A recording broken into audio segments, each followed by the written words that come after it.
Hello friend, এখন ভিডিওটা আমি কচ্ছপদের থেকে শুরু করছি।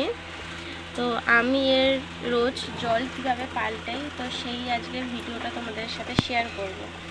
তো কালকে জল পাল্টেছিলাম সকালে, আর আজকে সকালে জল পাল্টাবো।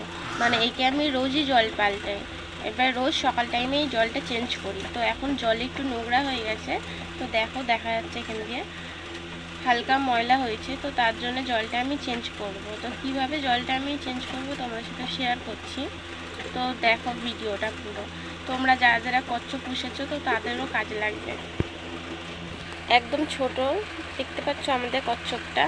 এবার জলটা বের করব, পাল্টাবো। তো দেখো কি সুন্দর কচ্ছপটা খেলছে, তো একে আমি বের করছি, বের করে রাখবো। তো দেখতেই পাচ্ছ, একে আমি জল শুদ্ধ তো নিয়ে যাওয়া যাবে না, তো একে আমি বের করলাম, বের করে এখানে রাখলাম। এবারে যাব জলটা চেঞ্জ করতে এটা নিয়ে।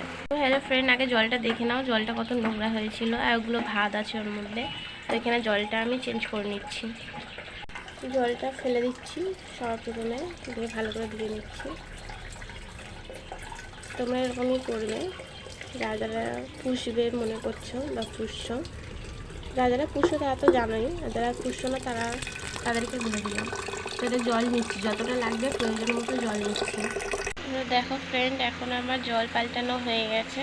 এবারে কচ্ছপটাকে এই জলের মধ্যে ছেড়ে দিচ্ছি।